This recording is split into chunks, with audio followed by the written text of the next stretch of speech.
Hi, Sandy Wiley. In today's video, I'm going to talk about shyness. Now, shyness can seem cute to a lot of you people who really are not shy, but shyness can really be detrimental if you are extremely shy and it interferes with your life. When I was a child, I had crippling shyness. What I mean by crippling shyness is I was so painfully shy that I kept to myself a lot, and I had a hard time socializing. I didn't go to parties. I didn't go to my prom or to any high school, like the senior banquet right before we graduated, or the senior parties or anything like that. I didn't. It's getting dark in here. I didn't. I think the light from the window is nice and romantic, though, right? Do you like it dark? Soften the light, make me look younger. Oh no, that's not good if I move it that way. Wow, it's really getting dark. Oh no, what am I gonna do? I'll bring it over here in the light. You like this? Well, I want to talk to you about shyness and how it affected me. So I went to an all-girl Catholic school overrun by nuns, high school. I went to a Catholic grade school too.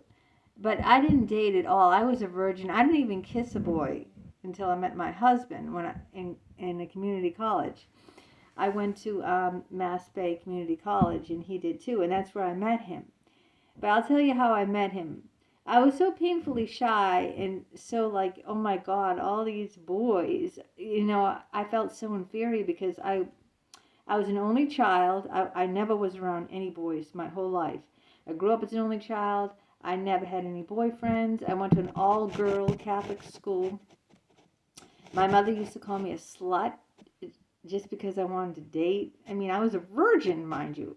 And she called me a slut and that WHORE, just for having like normal interests in boys. I mean, can you imagine? She was a real a witch, okay? This is this book my husband bought me for Christmas that I asked, and it's called something about I was so happy my mother died, or something to that extent. The woman wrote a book about all the abuse her mother gave her and how happy she was when she finally died.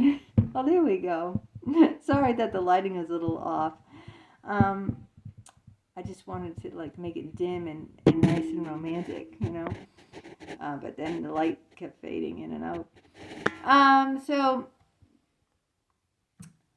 because of that, when I went to Mass Bay Community College, I took up early childhood education. I used to stay in the auditorium, okay?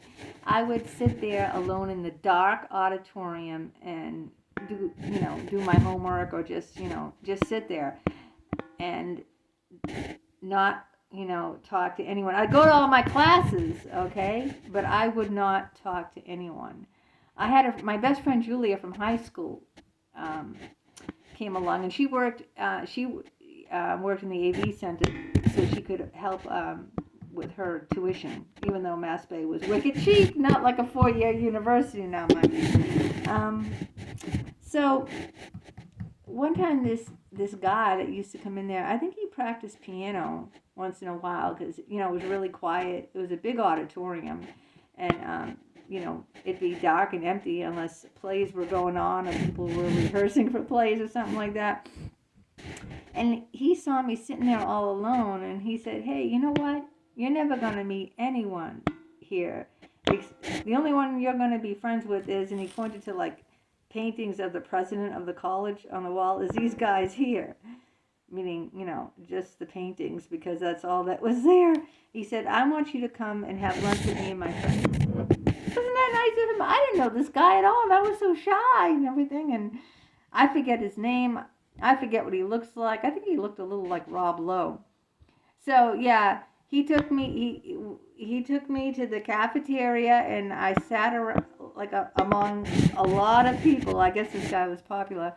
And he told me, "Look, you really can't stay in there. You really need to get out. You really just go to the school library, okay? Go to the AV center. Just don't sit alone in the dark auditorium, please. And I said, oh, okay, maybe I'll take his advice. But I was painfully shy. Then my best friend Julia at the time, like I told you, she worked in the AV center. She said, hey, you know what? My friend Ruth, who also worked in the AV center, and a couple of guys were all going out for lunch to McDonald's. You want to come?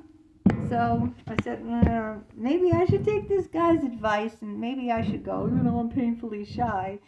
And so it was going to be me, my best friend Julia, her friend Ruth from the AV Center, Andrew, my future husband, who I didn't know at the time, and Kenny, Andrew's best friend Kenny at the time. So what happened was Kenny couldn't come at the last moment, so it was just Andrew who drove in his car, Julia, my best friend, Ruth, and me. So they were all getting lunch, and I don't know, somehow Andrew was the first to, me were the first to come back first from ordering the lunch at McDonald's. And you know how you order, you were standing in the line, and Andrew and I got a seat, and then we started talking, and the rest is history! But, yeah, it was very, very painful, even doing that, even sitting there with a boy I don't know, and being, in a group with, 2 other girls and a guy, and I was very shy. What I used to do a lot of times, like a lot of shy people do, is they'll drink when they're at social, and I would do this too. Drinking, have a couple of drinks to calm me down. If I had to go to like a party or a get together and I felt, extremely uncomfortable, but the shyness, it really inhibited me. It really was a handicap. That's what I'm trying to say here. That shyness may seem cute to some people, like, oh, look at that, isn't she cute, she's shy. You know how they say to little kids condescendingly, oh, you shy, so condescendingly. I hate it when adults would say that to me. I felt like they were being so condescending. They didn't know how painful it was for me to be this shy, that it ruined my life, it ruined my social life. I never went to my prom, I never went to any parties, never went to any dances. Basically, I was just like, on my own. It was very embarrassing. And this lighting, I should put the light on, but I wanted to give it like this, I have to do everything my own. I'm not one of these people who have professional equipment. You know what I have? My phone and a computer and a laptop. That's it. That is it for all my videos. It's just me, my phone, and it's not, that an expensive phone. It doesn't have perks and all this shit, and a laptop, and that's it. But getting back to the shyness, yeah, on job interviews, you know what happens too when I get nervous because I'm so shy? If someone asks me a question, right, I'll go blank. Does that ever happen to you? And I mean like when I was real young, not like now I'm old and you can say I'm senile or something, right? No, I'm talking about my 20s. When someone asks me a question, even like what street do you live on? And I'm like really nervous because I'm very shy. You know what happens? My mind goes blank.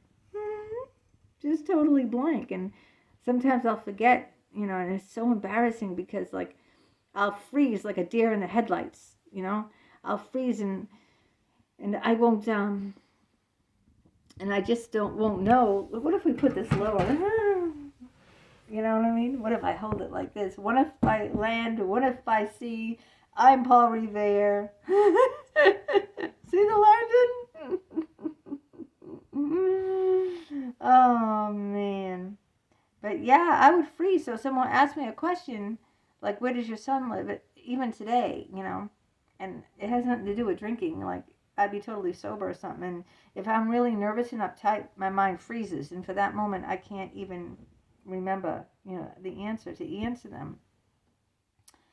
But, yeah, eventually I got better. I became, I got a little bit over my shyness. I'm not as shy today as I was back then. when I would stay alone in the dark auditorium at college. All by my little lonesome until that guy came out and said, "You can't do this. You really got to get out and, see people and talk to people." And that's how I met my husband, by doing just that. And I got a little bit better, but still I'm painfully shy. People don't believe it. "Oh, you're not shy because you're so goofy and you're so, Yeah, but I am shy, I am. It's not always apparent, Oh no, here we are in the dark again.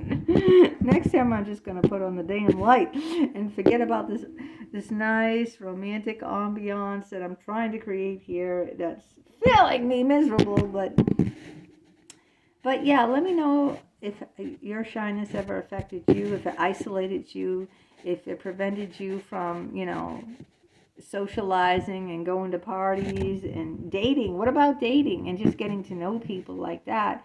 And also if you turn to alcohol or maybe pot or other substances to help, loosen you up a bit, right? A couple of drinks will loosen you up a bit, right?